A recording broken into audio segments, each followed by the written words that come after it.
see the audience? Assalamu alaikum, everyone. Thank you very much for joining today. We're very fortunate today to have Dr. Humeira Iqtidar speaking. Apologies for the delay in the start. We had a few technical difficulties. But the talk today is on Islamic visions of tolerance, limitations and opportunities. Firstly, a bit about Dr. Humeira Iqtidar. She joined King's College in 2011. She studied at the University of Cambridge, McGill in Canada, and Quaid-e-Azam University in Pakistan. Before joining King's, Humeira was based at the University of Cambridge as a fellow of King's College and the Centre for South Asian Studies. She's a co-convenor of the London Comparative Political Theory Workshop and editor of McGill-Queens Studies in Modern Islamic Thought. Thank you very much, and let's welcome Salawat ala Muhammad wa ala Muhammad. Allahumma salli ala Muhammad wa ala Muhammad. Dr. Humeira. Thank you very much. Thank you for this kind introduction and the invitation to speak at this forum. So let me, I guess, start with an introduction to my broader research, and then perhaps I'll speak a bit more about tolerance specifically. So in terms of my broader research, I'm interested in the question of difference, in a sense, thinking about non-European political theory, and in my case, specifically Islamic ideas and practices, Islamic thought, to really think about alternatives to contemporary problems or alternative solutions to contemporary problems. So let me explain a bit more what I mean by this. Political theory and philosophy is perhaps the most Eurocentric discipline in social sciences and humanities at the moment, and it's a very traditional discipline in the sense that it tends to draw this very clear and straight lineage between, we often start from Aristotle and Plato and then work through various European thinkers. But European, defined in a very specific way, does not often include many Jewish thinkers, many Muslim thinkers, until we get to really the 19th and 20th centuries. And one of the ways, or one of the reasons why this is important as part of a larger project of decolonizing knowledge more generally, is because political theory really informs a lot of social science research more broadly. So, theoretical concepts inform our normative associations, the value judgments that we pass on different ideas, different practices.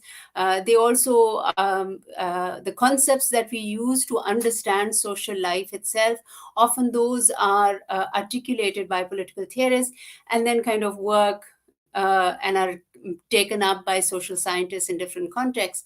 So political theory, I think, is very important. And at the same time, the fact that it remains so Eurocentric is really deeply problematic. So my research is concerned primarily with opening up political theory as a discipline, exposing the Eurocentricity, but also not just exposing, so not just a project of critique, but also a more positive project of reconstruction, of thinking about alternatives from other traditions of thought. And in this context, I focus on Islamic political thought, but I don't assume that this is the only tradition or the most superior tradition. As you mentioned in the introduction, I work with colleagues who focus on Chinese thought, on African thought, on different other traditions, Hindu thought, Buddhist thought, etc. And so as part of my larger project, I co-convened the London Comparative Political Theory workshops, which were really a platform for scholars who work on non-Western, non-European political thought to come together and for us to develop each other's scholarship in a collaborative manner. So very quickly, and I'm aware that this is quite late and many of you are probably looking forward to getting home soon. Let me talk a bit more then about tolerance specifically. Now, one of the ways in which I think it is tolerance has become very narrowly defined is that we have after the mid 20th century really started conflating liberalism and tolerance. So we will often say, X is very tolerant, they're very liberal, or when we want to say they're very liberal, we might say they're very tolerant. So tolerance and being tolerant and being liberal has become almost the same thing. And I think it's important to recognize that that's a very liberal tolerism, or liberal toleration or tolerance is a very, very specific way of being tolerant. And there are other more interesting ways of being tolerant, or there are other ways of being tolerant that actually have greater historical legacy, that have greater traction in particular societies, and also allow us to think about these problems in a much more capacious or a different way altogether. So in this context, there's quite a lot of scholarship on tolerance and the Islamic tradition. But one of the problems, it seems to me, is that that scholarship has tended to really look for compatibility with liberal and European theory, right? So we have a lot of scholarship that tries to prove that Muslims are very liberal, Muslims are very tolerant, Islam is very compatible with liberalism, with modernity, with European practices. And in a, I understand some of the political reasons why that happened, but that doesn't mean that what it does is that it leaves unquestioned the assumptions and the implications of European and liberal theory. We don't question what might be the limitations of European ideas or liberal ideas about tolerance and toleration. So in my work, I've actually tried to look at what is different in Islamic conceptions of tolerance from liberal conceptions of tolerance.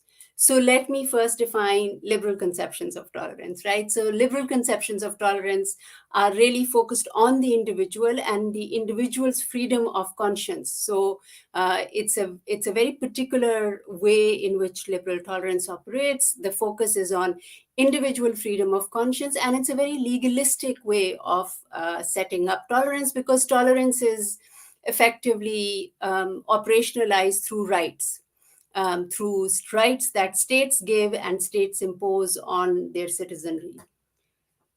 Um, I will talk a little bit later about, obviously, there's a problem also between liberal theory and liberal history, as there is a problem in a sense between the ideal Islamic,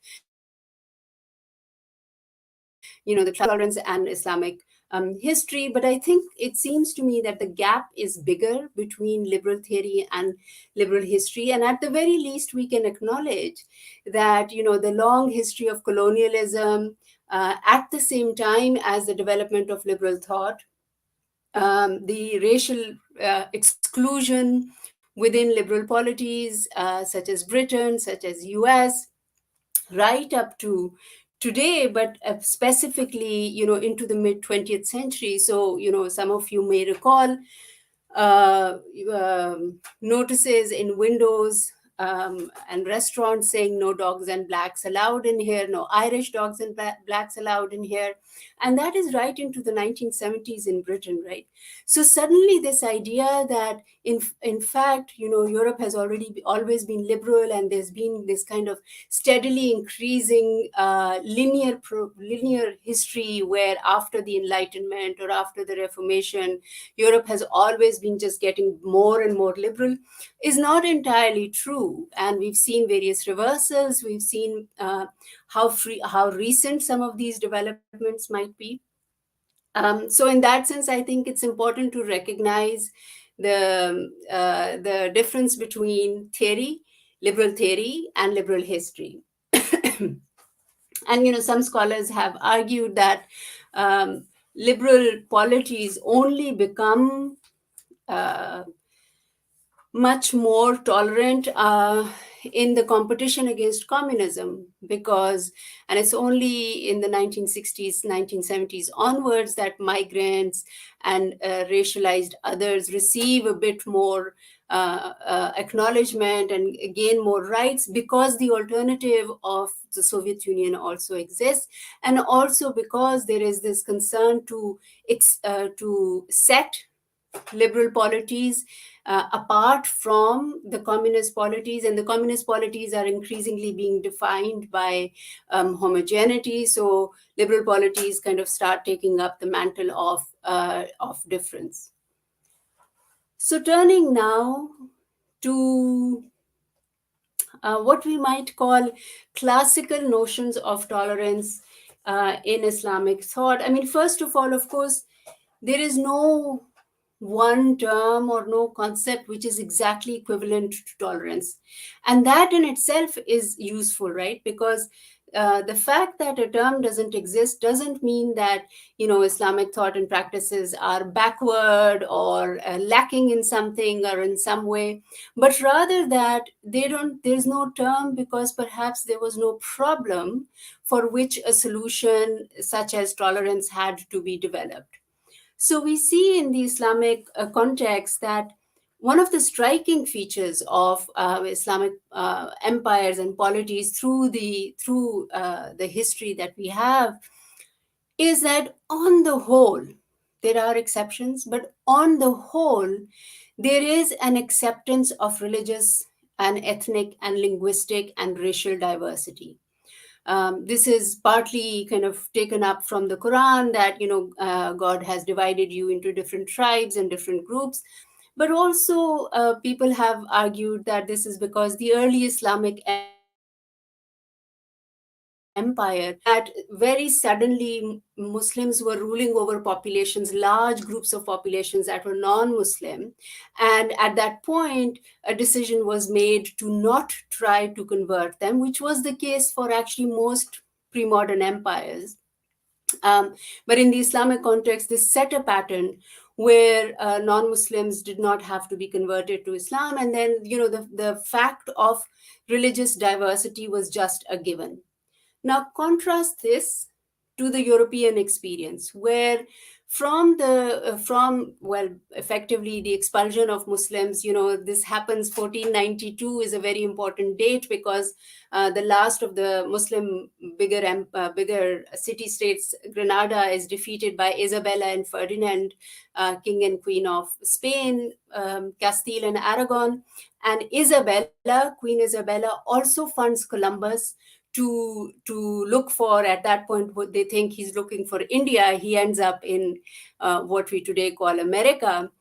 And that process of enslavement and colonialism starts. So it is from 1492 onwards that we also have, in the European context, the increasing institutionalization of inquiry of church and state in a particular way, in which the impetus or the interest is to homogenize. Do you have to be the right kind of Christian? If there's any doubt that you might be a Muslim or you might be Jewish because you're not eating pork or you're not acting in a particular way, then there's a questioning of your conscience, in a sense, your niyat. Why did you not do this? And that is where freedom of conscience is important in the European context, because conscience was not free. Whereas we see in many other non-European contexts, including non-Muslim contexts, that the conscience, there was no interest in capturing or homogenizing your conscience, and there is no institutional mechanism such as the Inquisitions in the European context. So, in a sense, the first important thing is that the fact of diversity is a given. There is no, individual rulers may have been more dogmatic or less dogmatic, but on the whole, in Islamic philosophy, in Islamic jurisprudence, in Islamic political thought, the idea that there will be different religions, and some way of organizing that has to be has to be found, different religions, different racial groups, different languages, different people will be under the Islamic in an Islamic polity, that is given. So there is no strong impulse to homogenize in the same way. Secondly, I think the most important element, unlike in the European context and the focus on individual freedom of conscience, if we want to think about a value, a particular normative value that has a lot of importance in Islamic thought, then it is epistemic humility. So, epistemic humility means that we acknowledge that we don't know everything, right? By we, I mean humans, ideally, or Muslims ideally. There is juridical and philosophical support for the idea that as humans we need to acknowledge that we will not know everything, and we cannot judge others because we cannot know everything. So it is a humility, in a sense, on the amount of knowledge that we have and our capacity to make judgments based on that knowledge. And we see that in play in various ways, in institutionalized in various practices within the Islamic world. We see that in, when muftis write fatwas, they will often end by saying, "This is my opinion, but God knows best, and I can't claim to know best. This is my opinion based on what I understand." So these kinds of disclaimers are a reminder also to the jurist, and ideally, jurists would keep that in mind when they're writing their scholarly opinions, which is what a fatwa is, to actually remind themselves that we don't know everything. We can't judge entirely based on our knowledge, because our knowledge is incomplete. The other way that this manifests itself is that, as you know, Sharia on the whole has been self-imposed. It has been imposed by individuals and communities. It is not, until the 20th century, it is not directly and not primarily imposed by the state. There are again variations, but if we look at the general trend within the Islamic context, we see that Sharia is generally imposed by communities amongst themselves, or individuals amongst themselves. And it is that quality which also means that, again, that kind of legalistic framing of tolerance does not really exist. And that is quite valuable in many ways to think about. The fact that it is possible for communities to kind of regulate themselves without having constantly somebody kind of standing over them to regulate them. And we see that at play, certainly in the South Asian context, we see that at play in another institutional space, which is the shrines, the Sufi shrines. And again, there are various examples, and I can, in the Q&A, I can talk about some of those examples. But there are the interesting thing about Sufi shrines is that this is not just my idea or your idea or somebody else's idea. This is not just in our heads. This space is an institutionalized space where people practice certain norms of epistemic humility, where we have to park the idea that Hindus and Muslims and Sikhs and Jains are space in a particular way, because we can't know for sure who has a better access to divine truth, right? And this, I think, is the final element of the Islamic conception of tolerance, that unlike the liberal conception of tolerance, which is not linked to any idea of the divine, the Islamic conception of tolerance is obviously supported by a relationship with the divine. So there is this emphasis on reforming individuals on a relationship with the divine, right? And this goes back, I think, to the idea of of self-enforcement, rather than state enforcement of norms of tolerance. So now you might say, okay, these ideas sound very great, they sound fantastic, but why is there so much intolerance in Muslim polities today? And I think that is a very serious question. This is, I'm not going to kind of wish it away or uh, assume that there are, we just say, no, well, the theory is this, and sometimes the theory doesn't work out very well, which is often the liberal answer, right? So the liberal answer, if you say, well, this is liberal theory, looks very good, but actually look at how it's being practiced in different parts of the world, and we're told, well, sometimes there's a gap between the theory, and we can refine the theory, or we can refine the political practice. I think something else is going on in the Islamic context and in most Islamic countries, where we see a lot of intolerance.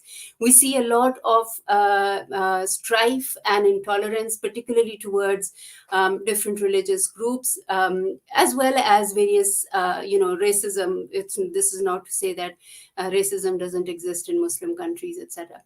So, what is going on there?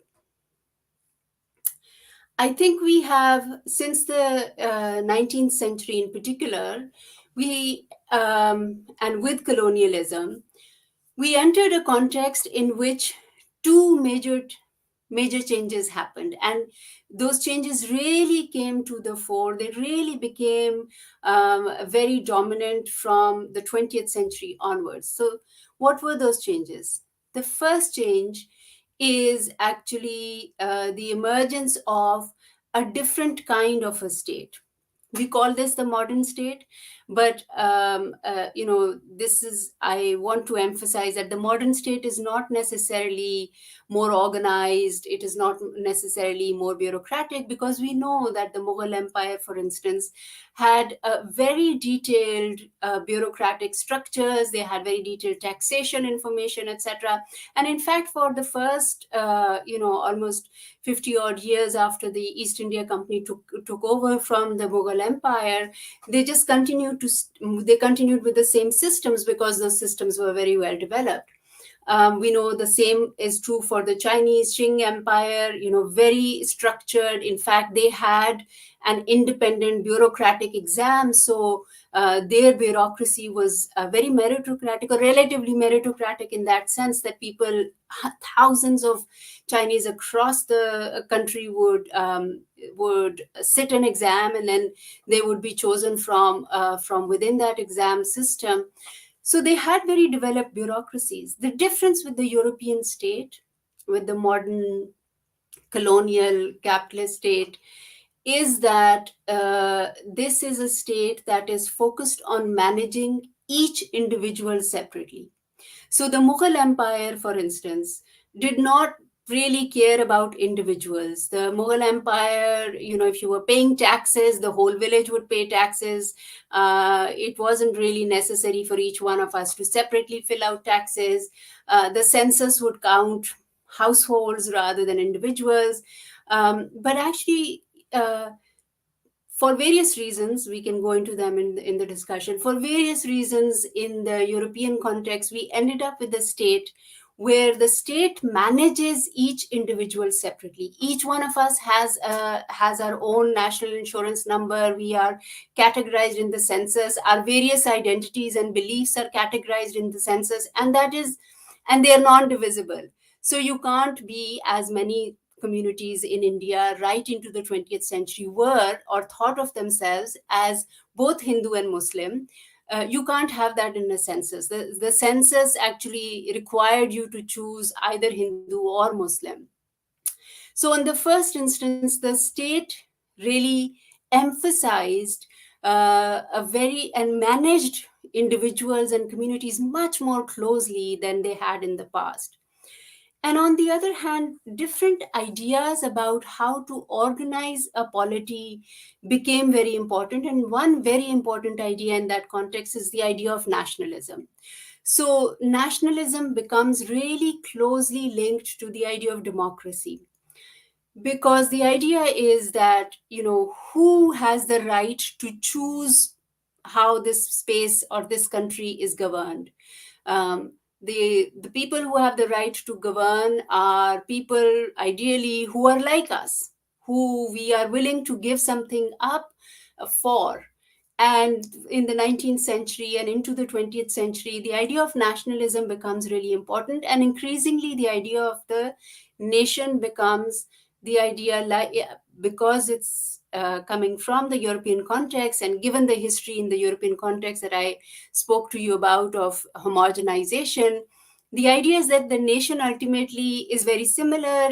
People should speak, there should be a national language, there's a national cuisine, there's a national dress, there's a national religion. And so the nation idea of the nation pushes people towards homogeneity. And so it's the playing out of those two in many post-colonial Muslim contexts, where there's a state that is much more powerful and able to do much more and transform individual lives in a much more foundational way, and the idea that it is best if that state is run by a nation, and that nation should be homogenous, and that nation should be very similar, and ideally the same religion, and ideally the same language, etc., etc. And that has created a very devastating effect within many Muslim countries, as well as many other non-European countries, right? This is not just a problem that Muslims have, despite what we're told, because we see empirically this is a problem that exists in many post-colonial societies, where, in addition to these two things that I mentioned, colonial rule also politicized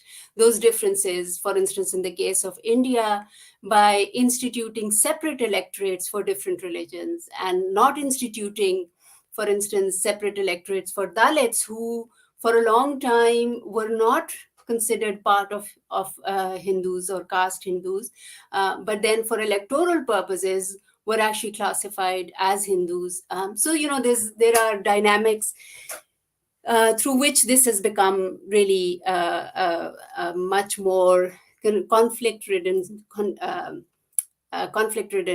context in many Muslim polities. I think I will stop here. We started a bit late, and I think I have spoken for about half an hour. So I'm happy to take questions at this time.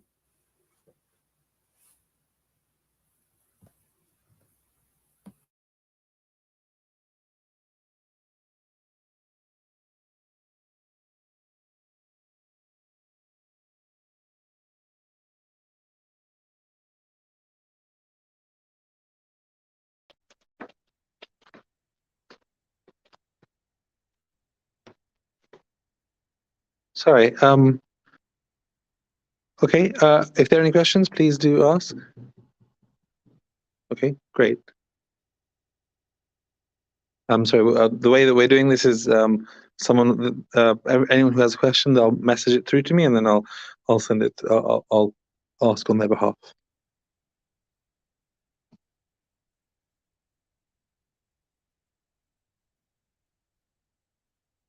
Okay, first questions come through. When it comes to Islamic liberalism, you've talked quite extensively about how about how Islamic countries today don't exhibit that tolerance in any reasonable sense, or many of them don't. What do you think what do you think is happening that has allowed that to happen from an Islamic perspective? Do you think the ideas of epistemic humility that you talked about have been lost? Or do you think that certain elements of liberalism have been taken and others not taken that have allowed this to happen? Thank you. That is a fantastic question, actually. That's a great question. And let me take the two elements that you mentioned separately. So the first element is it that, epistemic humility has broken down? And I think that in general, so in some ways, Islamic thought is much more resilient than many other traditions of thought. So, for instance, indigenous Americans, for instance, argue that their ideas and their practices have really been damaged because colonialism for them is an ongoing experience. So they don't recognize the existing American or Canadian states. They see them as colonizing, occupying states. And their systems of knowledge have really been transformed, or in fact eradicated. In the Islamic context, it's a much more geographically diverse tradition, from North Africa to Europe itself to South Asia, Southeast Asia, Central Asia, South America.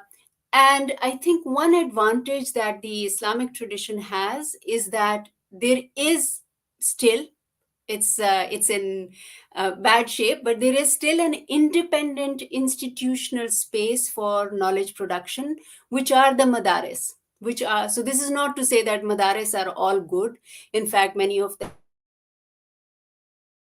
them are deeply, if you think about what schools, state schools and private schools in a country like Pakistan, for instance, that I know very well, what they teach, there is, for the vast majority of what we call modern education in a country like Pakistan, there is no philosophy, there is no history, there is no, there are no multiple languages that are taught, there is no engagement with wider questions about why our politics is organized in a particular way or not.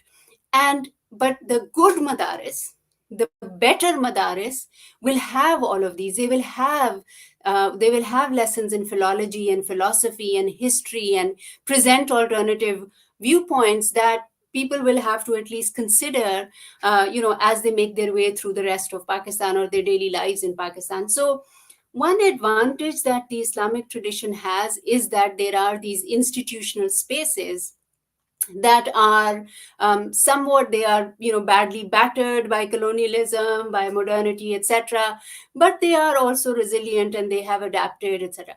But in the process, uh, various norms have become very attenuated, they've become very weak, and they have had to, I guess, jostle with other norms and other situations.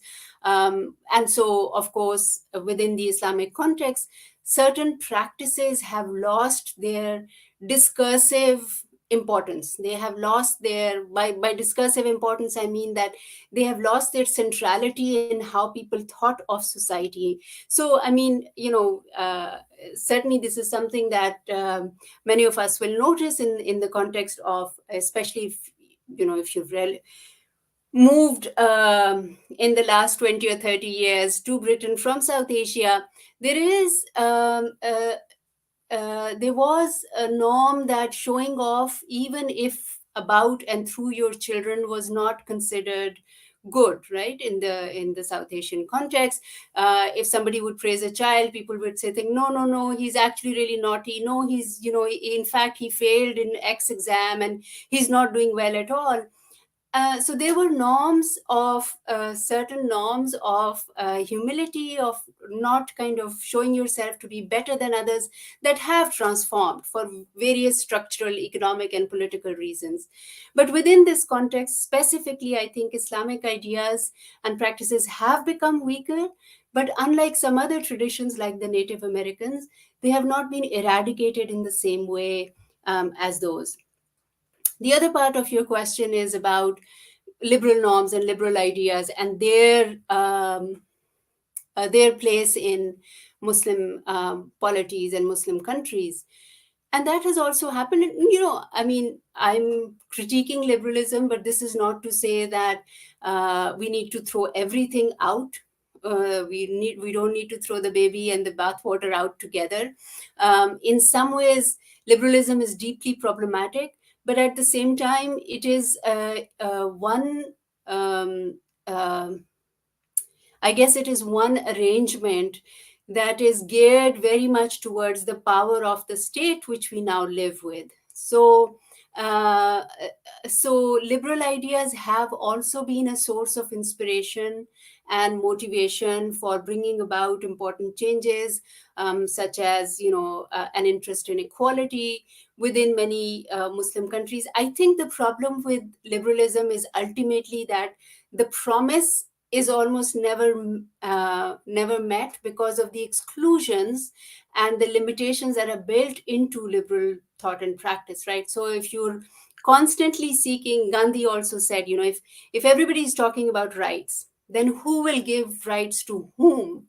And if we are all looking towards equality, then who will give equality to whom? the state to give, also making the state more powerful. And unless there are good mechanisms for managing the state, we are then doing is that we are constantly empowering the state. So I think you are right that certain problematic liberal norms have become deeply entrenched in Muslim societies, including the emphasis on individual legal rights. So this is one of the implications of liberal framework, that the emphasis shifts away from the community to the individual.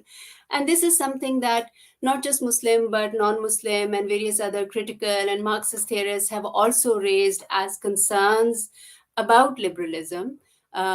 So I guess we know the problem.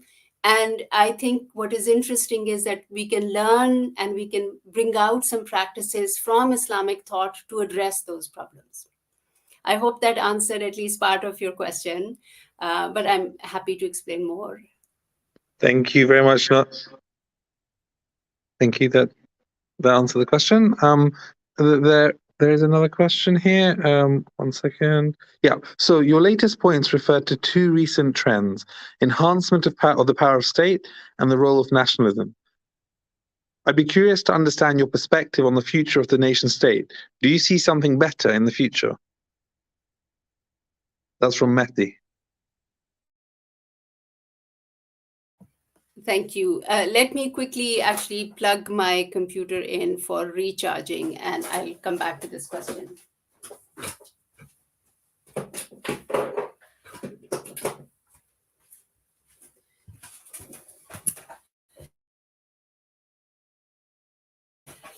Very daunting question. So what is the future of the nation state?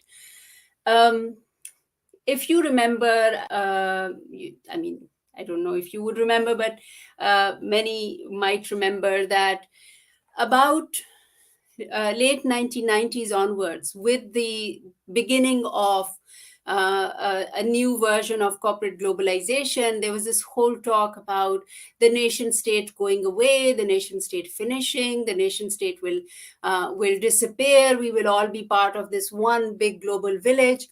And that has not happened. In many ways, the nation state is very problematic, as I've mentioned. In other ways, the nation state is, at this point, the only institutional space that many people have against corporate globalization. So the nation state also becomes that space where you can at least you can hold certain governments accountable, even if in a very limited manner, because you can't hold the United Nations or some other kind of global player like the IMF or the World Bank or these global. So the nation state becomes this space where at least we can hold some local politicians, some local representatives to some level of accountability. And I think that explains the longevity of the nation state, because the nation state is, as I said, quite a problematic formation. We see that that the project of nationalism doesn't go away. So in India, for instance, right now with the Modi regime, now for more than a decade, the project of creating a Hindu nation to fit the democratic representation of the majority of people, that this Hindu majority is being created. It doesn't always exist there, it is not just always out there. This Hindu majority is being created in much the same way as the nationalist socialist regime, the Nazi regime, created a particular demos for its democratic approval. And we see that for some time, actually, European states pretended that nationalism was a problem of developing countries. And, after the defeat of Nazism in Europe, Europe at least was free of nationalism, and it wasn't really a problem that Europeans had to think about.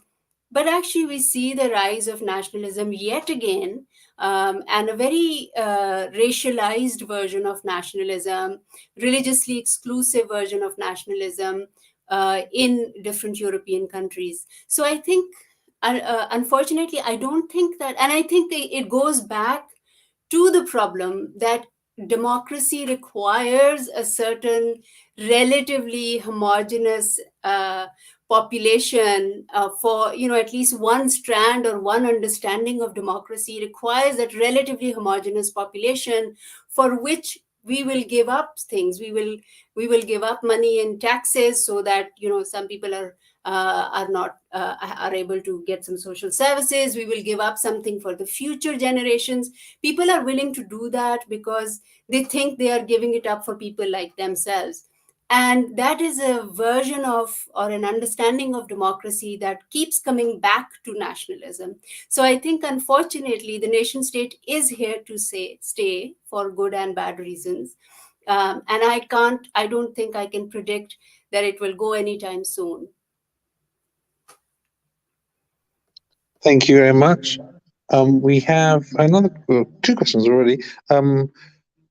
Muhammad Hadawi, it's clear to see that Islamic societies have a long history of tolerance of other religion and different ethnicities and ethnic backgrounds. However, we don't necessarily see that tolerance applied to minority sects or scholars even prior to colonialism. For instance, there have been various philosophers and scholars killed by various historic states, like Surawardi was killed by Salahuddin. Why do you think that tolerance doesn't extend to radical or minority scholarship? Yeah, I think this is so. Sorry, I can hear an echo. Can you hear it? It should be fine now. Okay. So I think this is an important question because we see that I guess the qualifier that I gave when I spoke about this was that on the whole, Islamic polities have lived with religious difference. But in fact, in particular instances, there has been, so this is not to say that there has never been any persecution, any kind of persecution of either religious groups or religious scholars. Um, Normally, we have seen that in kind of the broad sweep of Islam, and I'm speaking very broadly here. Normally, we have seen that when specific forms or specific norms of rulership are threatened. So, in particular instances, when there have been clear power struggles, you may see that either individuals or communities were targeted, and sometimes that became a norm for some time. But the difference, I think, with liberal polities has been that unlike the justifications, and we know that very sophisticated justifications for racism, for colonialism, for exclusion of religious minorities in the European tradition were developed, right? So, this is what a lot of the political theory is partly about in the European tradition, that various kinds of, so Locke, for instance, in the European tradition is often known for, the letters of toleration, etc. But Locke actually justified the occupation of America, taking away of land from the Native Americans, and the marginalization of the Native Americans by saying these people had all this land, but they were not making productive use of it. So, in fact, it is okay if we Englishmen go in and we take their land and we make that land more productive. So, what he's provided is actually a philosophical justification of that marginalization, racialization, and oppression. So, in the Islamic tradition, the big difference is that there is no outright discursive philosophical justification of that type that is dominant, right? Individual ulama may have said various things, but on the whole, the idea that all men, humans hopefully, are equal, and that the distinctions in on the basis of ethnicity or language, etc., or different interpretations are not valid, is at least there's a strong tradition in Sharia that supports that. So to that extent, it is established. And as I said, individual, and of course, the big divide, as you know, in the Islamic tradition has been between Shia and Sunni. And and South Asia is particularly interesting because both have lived together, both uh, peacefully and with occasional challenges, right? So, and South Asia, I think, is more interesting than the Middle East in many ways. A lot of scholars tend to think about the Middle East as the locus of Islamic thought and, Islamic thought and practice. But actually, if you look at the history of Islamic thought and practice, especially over the last 200, 250 years, it is actually South Asia that is more interesting because a lot of the innovations in Islamic thought and practice actually come out of South Asia. And I think that's partly because South Asia became this space where not only were Muslims in kind of prolonged engagement with non-Abrahamic faiths. So in this Middle Eastern context, there are other religious traditions, but they are primarily Abrahamic, Christians and Jews. Whereas in the South Asian context, these are non-Abrahamic religions. And then this is also a space which over time becomes really interesting because Shia and Sunni traditions are not, there are strongholds of each in different parts of South Asia, unlike again certain parts of the Middle East where either one or the other has managed to dominate politically. So partly the South Asian tradition is more productive or more generative. And when I say new ideas or innovative ideas, we see not just in organizational arrangements, new kinds of proselytizing groups. We may we may like them or not like them, but they are new. So, for instance, the Tablighi Jamaat, mass proselytizing, mass conversion was not a feature of Islam until after colonialism, where the Christian missionary, following Christian missionary practices, this kind of mass conversion strategies and organizations sprung up in different parts of the world, including in the Islamic tradition. And the most, one of the most biggest ones in the world right now is springs out of the South Asian context, new schools of thought such as the Barelvi and Deobandi. And again, this is not to say that they are good necessarily, or that I'm not saying that we necessarily have to approve of them, but that we recognize that these are innovations in Islamic thought and practice, and they come about in a particular context where there is much more I think there's much more interaction with different traditions of thought. So, I mean, on the whole, I agree with you that we can find many egregious cases of marginalization of minority traditions within the Islamic context. That is, we can't romanticize that, and that is absolutely uh, not my claim. My claim is only that we don't find the same kind of philosophical justification and juridical justification of that oppression that becomes dominant, as we do in the European context, where various kinds of theories about and very scientific and very detailed theories about why, for instance, Africans are not as intelligent, and people measuring colonial administrators measuring heads and noses and feet in India, in Kenya, in Venezuela. So these kinds of really detailed theories of why some people are inferior, we don't have that within the Islamic tradition. That is the only claim that I'm making, really.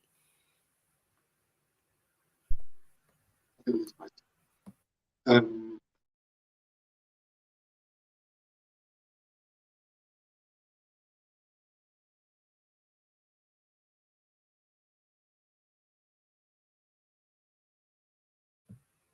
I can't hear you, Mikdad. Sorry, try again. Start again. So, You were saying thank you for something, this but I really too much of engaging an lecture. echo. I still can't. You can hear me now? Nod if you can. Great. So, thank you for this highly engaging lecture, and I hope you will be able to join us in the future for a sort of further elaboration.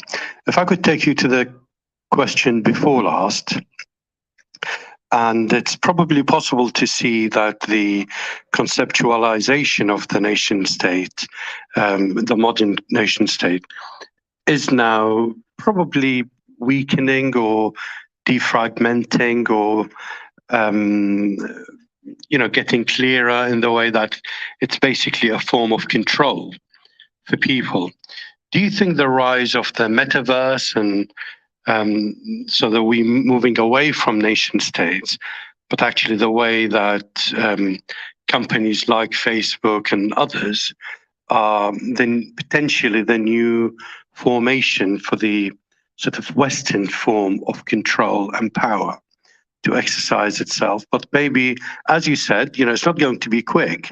So potentially over the next 50 to 70 years, would that be a possible way of interpreting what's happening around us?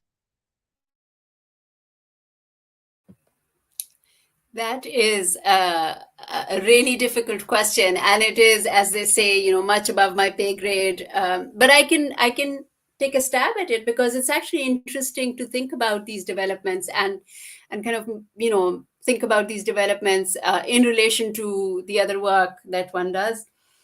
So I am not entirely convinced, and this has happened. We have seen that with other technology as well. We saw that with Facebook, with WhatsApp, with TikToks, with various other platforms for social media.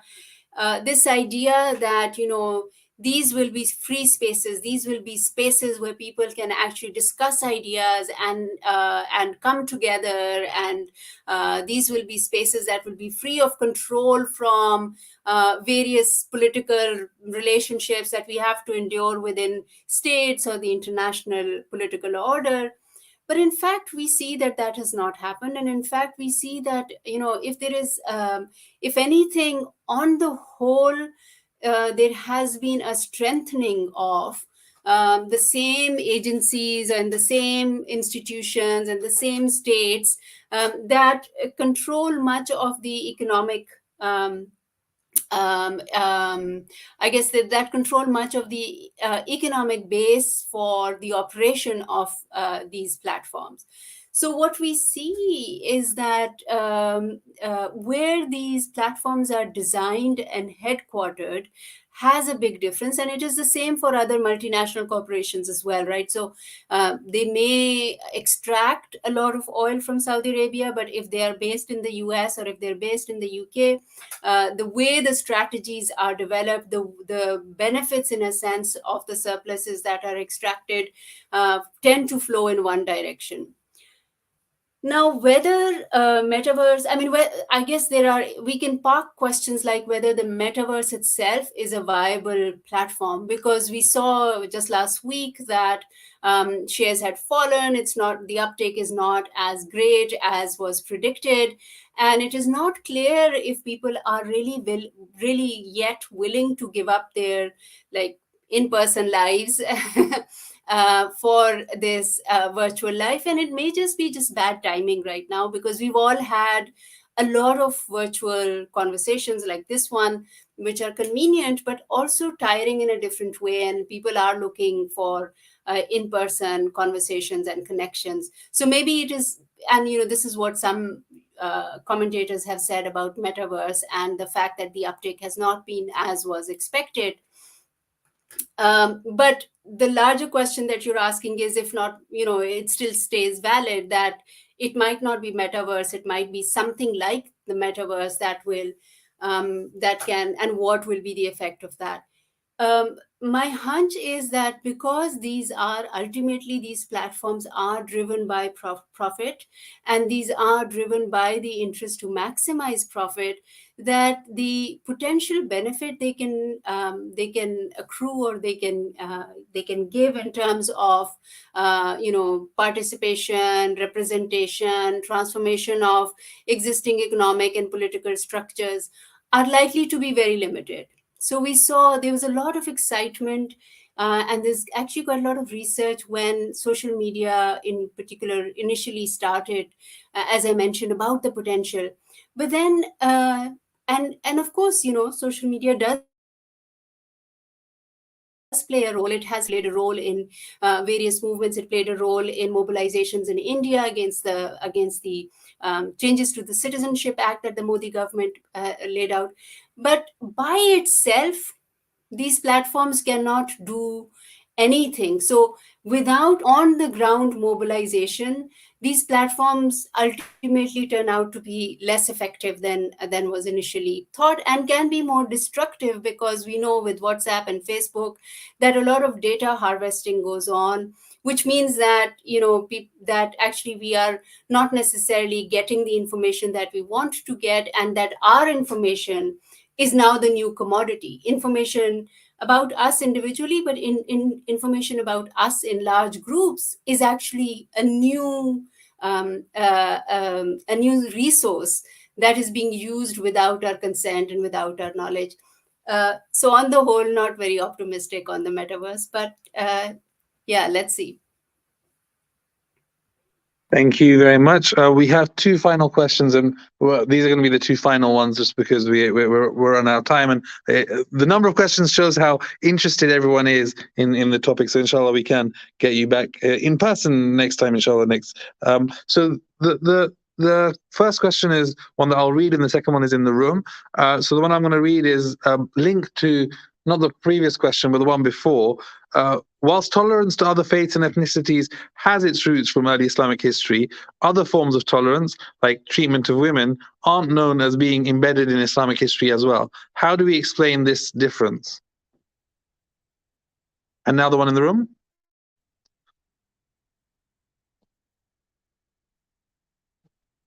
Thank you very much for your talk. Actually, I try to be very brief and to say that I can see the opportunities are more than the limitations of, regarding Islamic vision of tolerance. I am actually, taking that from a saying, very famous saying and very brief saying of Imam Ali alayhi salam.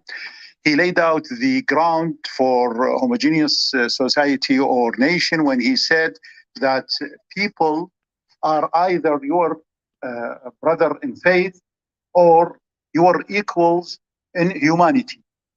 So you can see from this saying the opportunities are more than the limitation. The limitation are actually created by us, by people, not by principles or by fundamentals Islamic. Fundamental Islam actually encourage us to deal with each other like a human being. If we don't, for example, if we are not common in the faith is one circle, inner circle, and there is the outer circle, which is the humanity. Thank you very much.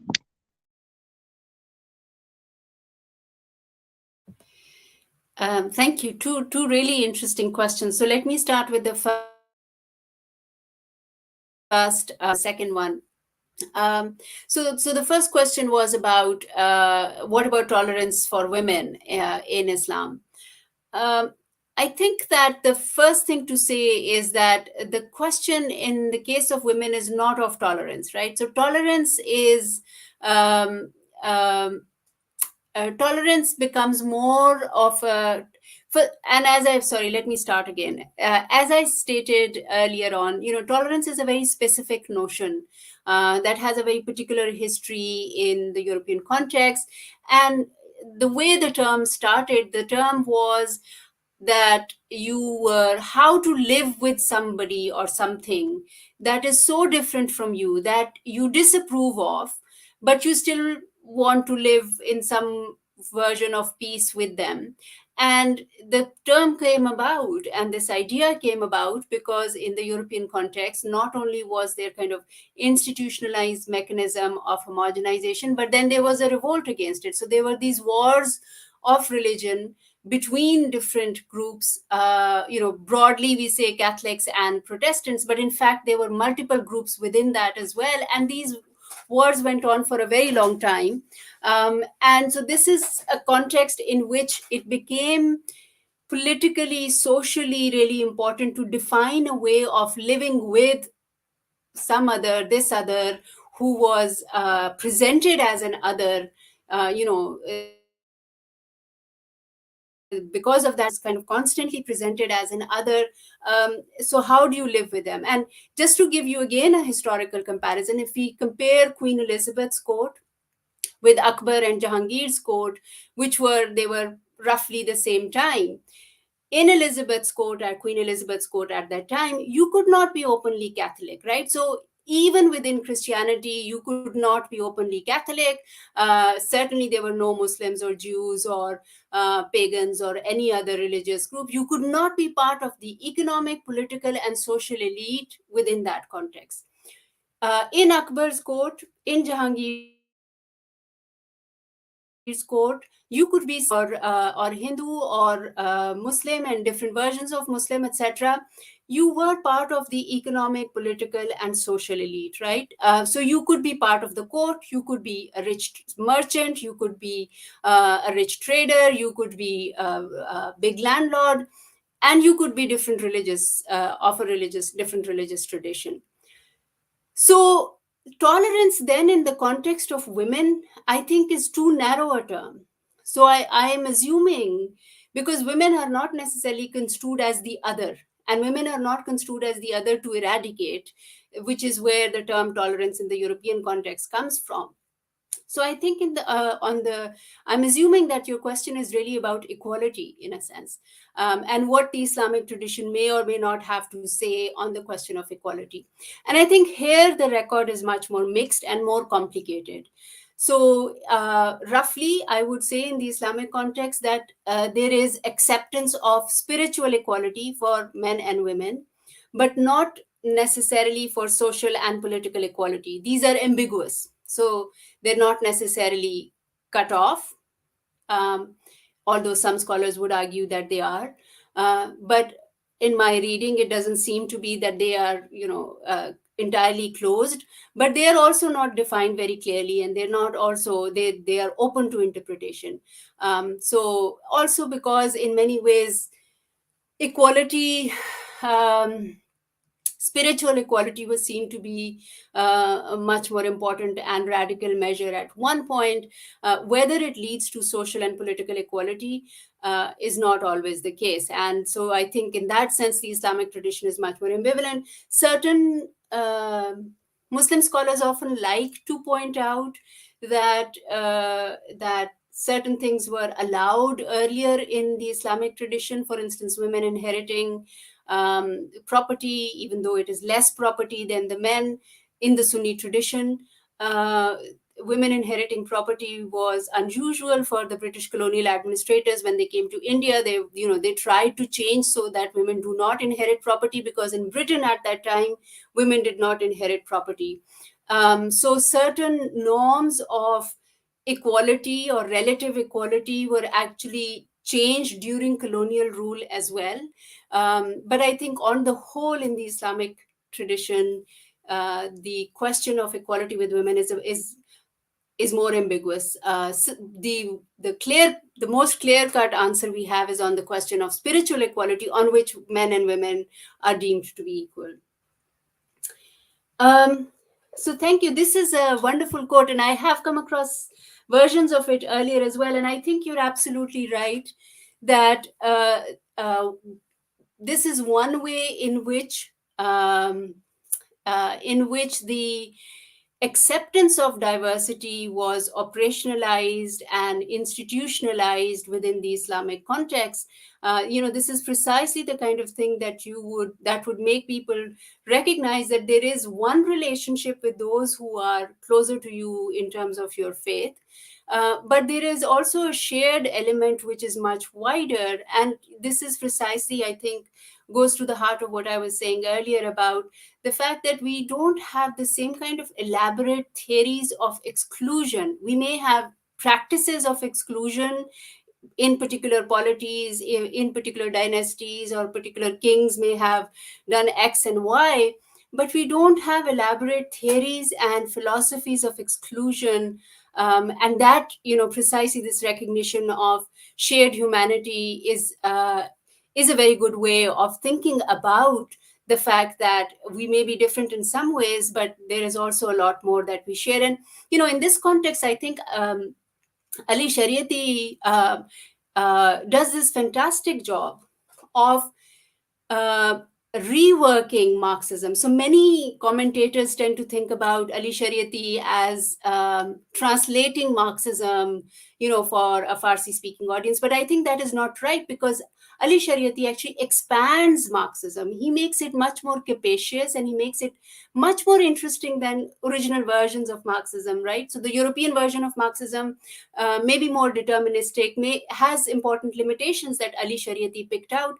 And one of those important limitations that Ali Shariati picked out is precisely to do with the idea of humanity and the idea of the relationship between the individual and the divine as the relationship that that describes, various aspects of and is actually is a resource for overcoming the kinds of oppression that we see. So he goes with Marxist analysis of oppression in terms of modes of production, etc., up to a point, but then he diverges and he presents a very detailed critique of why that is problematic, why only looking at one aspect of human life is actually really reductive and problematic in terms of the transformations that we would like to see in our societies more generally. So thank you for this fantastic questions, but also particularly for this quote for me to think with.